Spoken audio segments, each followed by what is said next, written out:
दोस्तों नमस्कार, Z plus में आपका स्वागत है। 22 नवंबर 2023 को बिहार सरकार के कैबिनेट ने एक प्रस्ताव पारित करके बिहार के लिए विशेष राज्य के दर्जे की मांग की। विशेष राज्य के दर्जे की मांग का आधार बनाया गया है बिहार की जातीय गणना 2022 को, जिसमें यह बात निकलकर सामने आई है कि बिहार की करीब 1/3 जनता गरीबी की रेखा के नीचे जीवन यापन करने को मजबूर है।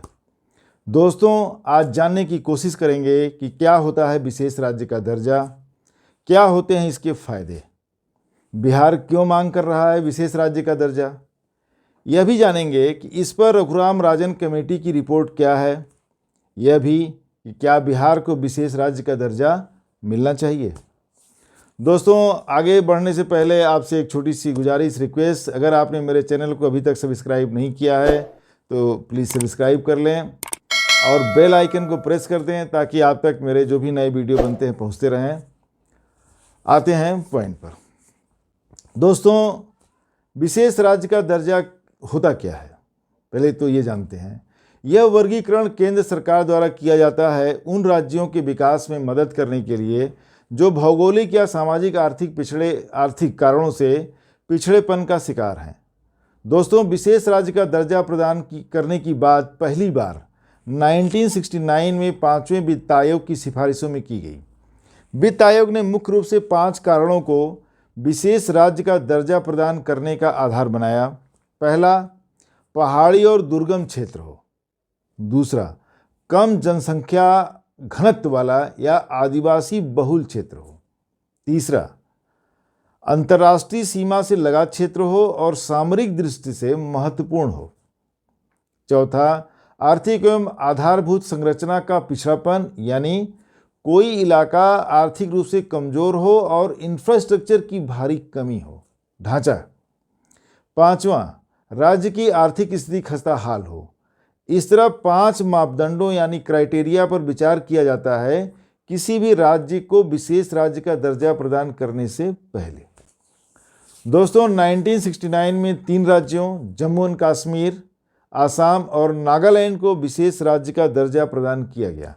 उसके बाद 8 अन्य राज्यों को भी विशेष राज्य का दर्जा प्रदान किया गया, जिसमें सब उधर के ही हैं: अरुणाचल प्रदेश, मणिपुर, मेघालय, मिजोरम, सिक्किम, त्रिपुरा, हिमाचल प्रदेश और बाद में उत्तराखंड, इनको दिया गया। इन राज्यों को विशेष राज्य का दर्जा तत्कालीन राष्ट्रीय विकास परिषद ने ग्रांट किया था, उसने दिया था। दोस्तों, अब बात करेंगे कि विशेष राज्य का दर्जा प्राप्त करने से राज्यों को क्या फायदे होंगे, क्या लाभ होगा उनको।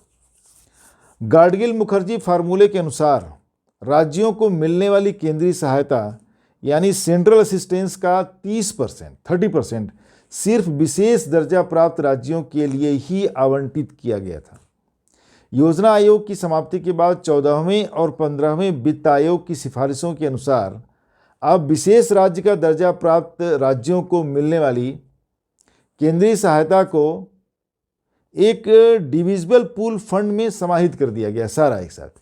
इसके साथ ही 15वें वित्त आयोग द्वारा राज्यों को मिलने वाली केंद्रीय सहायता अब 41% कर दी गई है। पहले 32 था, फिर बाद में कम हुआ था।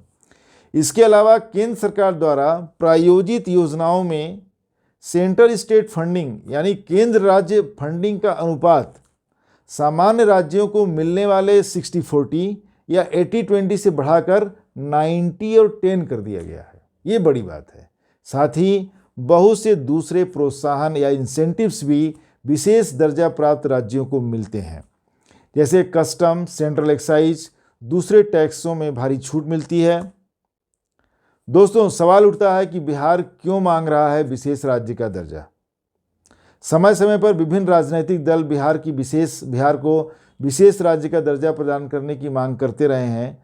प्राकृतिक संसाधनों की कमी, सिंचाई के लिए लगातार जलापूर्ति की आवश्यकता, प्रदेश के उत्तरी क्षेत्र में अक्सर बाढ़ की स्थिति, दक्षिण बिहार में लगातार सूखे की स्थिति जैसे समस्याओं की वजह से बिहार की गरीबी और पिछड़ापन दूर नहीं हो रहा है। इसके अलावा बिहार के विभाजन के बाद बहुत सारे उद्योग झारखंड में चले गए, शिफ्ट हो गए, जिसकी वजह से राज्य में रोजगार और निवेश, इन्वेस्टमेंट दोनों के अवसर कम हो गए हैं। 54,000 रुपये की प्रति व्यक्ति सकल घरेलू उत्पाद यानी पर कैपिटा जीडीपी के साथ बिहार सबसे गरीब राज्यों में से एक है।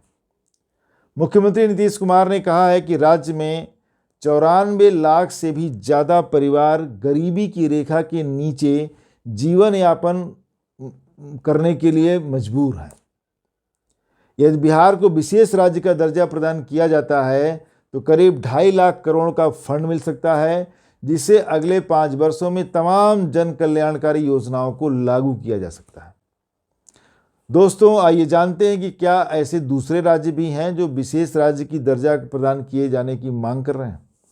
2014 में विभाजन के बाद से ही आंध्र प्रदेश विशेष राज्य के दर्जे की मांग करता आया है। उसका दावा है कि हैदराबाद के तेलंगाना में जाने से आंध्र प्रदेश को राजस्व यानी रेवेन्यू का बहुत नुकसान हुआ है। उड़ीसा भी समय समय पर विशेष राज्य के दर्जे की मांग करता रहा है। उड़ीसा का क्या कहना है कि राज्य आदिवासी बहुल क्षेत्र है। इसके साथ ही उड़ीसा प्राकृतिक आपदाओं जैसे चक्रवात की मार लगातार झेलता रहता है, उसकी समस्या ये बहुत बड़ी है। केंद्रीय 14वें वित्त आयोग की सिफारिशों के आधार पर विशेष राज्य के दर्जे की मांग को केंद्र ठुकराता रहता है, अवॉइड करता है। उल्लेखनीय है कि 14वें वित्त आयोग ने किसी भी राज्य को विशेष राज्य का दर्जा दिए जाने के खिलाफ सिफारिश किया है। अब वो मना कर रहे हैं कि अब राज्यों को इस तरह का कोई दर्जा नहीं दिया जा सकता। दोस्तों, अब बात ये करते हैं, क्या बिहार के लिए विशेष राज्य के दर्जे की मांग जायज़ है, जो बिहार की डिमांड है। विशेष राज्य का दर्जा प्राप्त करने के लिए निर्धारित अधिकांश मानदंडों या क्राइटेरिया को बिहार पूरा करता है, परंतु पहाड़ी क्षेत्र और भौगोलिक रूप से दुर्गम क्षेत्र होने के कारण राज्य की आधारभूत संरचना का विकास न हो पाना जैसे महत्वपूर्ण मानदंड को पूरा नहीं करता। यही बिहार को विशेष राज्य का दर्जा प्रदान करने के रास्ते की सबसे बड़ी रुकावट है। केंद्र द्वारा नियुक्त रघुराम राजन कमेटी ने 2013 में ही बिहार को सबसे कम विकसित राज्य की श्रेणी में रखा था। इसके साथ ही विशेष राज्य के दर्जे के स्थान पर बहुआयामी इंडेक्स या मल्टी डायमेंशनल इंडेक्स के आधार पर फंड का आवंटन करने के लिए एक नई कार्यप्रणाली या मेथडोलॉजी का सुझाव दिया, जिससे कि राज्य के पिछड़ेपन की समस्या को दूर किया जा सके। दोस्तों, अब बात करते हैं कि क्यों बिहार को विशेष राज्य का दर्जा मिलना ही चाहिए।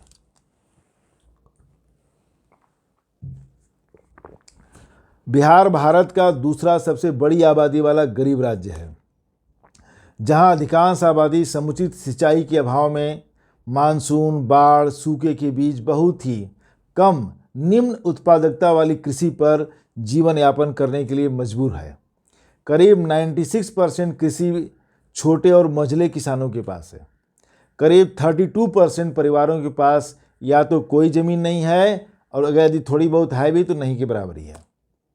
बिहार के 15 जिले तो बाढ़ क्षेत्र में आते हैं, जहां हर साल कोसी, कमला, गंडक, महानंदा, पुनपुन, सोन, गंगा आदि नदियों की बाढ़ से करोड़ों की संपत्ति, जानमाल, आधारभूत संरचना और फसलों का नुकसान होता है। कोसी नदी के बाढ़ के पानी से बिहार के कई जिलों में तबाही मचती ही रहती है। विकास के बुनियादी ढांचे, सड़क, बिजली, सिंचाई, स्कूल, अस्पताल, संचार आदि का वहाँ नितांत अभाव तो है ही। हर साल बाढ़ के बाद इसके पुनर्निर्माण के लिए अतिरिक्त धनराशि की व्यवस्था स्वयं में बहुत बड़ी चुनौती है राज्य सरकार के लिए। पिछले 7-8 सालों में बिहार की सालाना विकास दर कई अन्य राज्यों की तुलना में बेहतर रही है। सवाल उठना स्वाभाविक है, जब विकास दर ठीक हो रहा है, बेहतर हो रहा है, तो विशेष राज्य का दर्जा क्यों। बिहार में विकास दर उन क्षेत्रों में ज़्यादा हो रहा है जहां पर रोजगार के अवसर अपेक्षाकृत कम होते हैं, जैसे यातायात, संचार, होटल, रेस्टोरेंट, रियल एस्टेट, वित्तीय सेवाएं इत्यादि। बिहार में विकास दर उन क्षेत्रों में ज़्यादा नहीं है जो रोजगार की संभावनाएं पैदा करते हैं, जैसे खेतीबाड़ी है, उद्योग, तमाम दूसरे असंगठित क्षेत्र। स्वास्थ्य एवं शिक्षा के क्षेत्र में बहुत सारे सार्थक प्रयास हुए हैं, जिसकी वजह से खर्चों में महत्वपूर्ण बढ़ोतरी भी है, पर यह सब कुछ अन्य राज्यों की तुलना में उल्लेखनीय रूप से काफ़ी कम है। छोटी अर्थव्यवस्था होने के कारण बिहार में रोजगार के अवसरों में वह वृद्धि नहीं दिखाई दे रही है जो दिखनी चाहिए। गरीबी उन्मूलन के तमाम कार्यक्रमों के बावजूद भी धरातल पर कुछ बड़ा परिवर्तन नहीं दिखाई दे रहा है। सार्वजनिक क्षेत्र में पर्याप्त वित्तीय निवेश का न हो पाना भी बिहार के पिछड़ेपन का एक बहुत बड़ा कारण है। बिहार को पैसा मुख्य रूप से केंद्रीय वित्त आयोग की सिफारिशों के आधार पर मिलता है, सेंट्रल टैक्स में हिस्सा मिलता है, केंद्रीय अनुदान आता है। केंद्र सरकार के प्रायोजित योजनाओं के साथ साथ बिहार सरकार द्वारा लगाए गए टैक्स के माध्यम से भी पैसा आता है। केंद्र सरकार द्वारा प्रायोजित योजनाओं में राज्यों की भागीदारी 30% से लेकर के 55%, 30 से 55% तक होती है। समस्या यह है कि गरीब राज्यों में जनता गरीब होती है, टैक्स कहाँ से देगी? परिणाम स्वरूप राज्य के हिस्से का योगदान आएगा कहाँ से? होता यह है कि अपने हिस्से का योगदान न दे पाने के कारण गरीब राज्य केंद्रीय योजनाओं का पूरा लाभ नहीं उठा पाते हैं। यदि बिहार को विशेष राज्य का दर्जा प्रदान किया जाता है तो न सिर्फ 90% अनुदान मिलेगा बल्कि तमाम तरह के टैक्स में छूट भी मिलेगी, जिसका सीधा लाभ निवेशकों को मिलेगा। इससे राज्य में निवेश का अनुकूल वातावरण बन पाएगा, साथ ही साथ तमाम विकास योजनाएं भी लाभान्वित होंगी। दोस्तों, अगर बात की जाए प्रति व्यक्ति योजना व्यय की तो पंजाब जैसे राज्य से 1/3 से भी कम धनराशि बिहार जैसे गरीब राज्य को मिल पाती है। जाहिर है इसका सीधा प्रभाव गरीबी उन्मूलन और विकास कार्यक्रमों पर पड़ता है। आज ज़रूरत इस बात की है कि केंद्रीय संसाधनों में गरीब राज्यों की हिस्सेदारी कैसे बढ़ाया जाए, जिससे गरीबी उन्मूलन के लिए आवश्यक विकास दर का लक्ष्य हासिल किया जा सके। बिहार राज्य के विभाजन के कारण ज़्यादातर खनिज संपदा झारखंड के हिस्से में चली गई, जिससे बिहार को खनिज संपदा से मिलने वाली रॉयल्टी का भारी नुकसान उठाना पड़ा है, जिससे राज्य के विकास कार्यों पर अत्यंत प्रतिकूल प्रभाव पड़ा है। जाहिर है दोस्तों, देश तब तक विकास नहीं कर सकता जब तक राज्यों से गरीबी दूर नहीं होगी। यह एक सत्य है। गरीब राज्यों का समुचित विकास ही देश को एक विकसित राष्ट्र की ओर ले जा सकता है। जब तक गरीब राज्य विकसित नहीं होंगे, क्षेत्रीय विषमता दूर नहीं होगी। छोटे मोटे संशोधनों को प्रभावी बनाकर बिहार जैसे पिछड़े राज्य को विशेष राज्य का दर्जा प्रदान किया जाता है। अगर केंद्र सरकार इस तरह कदम उठाती है तो यह राज्य के लिए एक महत्वपूर्ण कदम होगा और इसके समग्र विकास की दिशा में एक मील का पत्थर साबित होगा। इसी के साथ दोस्तों वीडियो समाप्त करते हैं। मिलते हैं नेक्स्ट वीडियो में। अपना ख्याल रखिए। नमस्कार, धन्यवाद।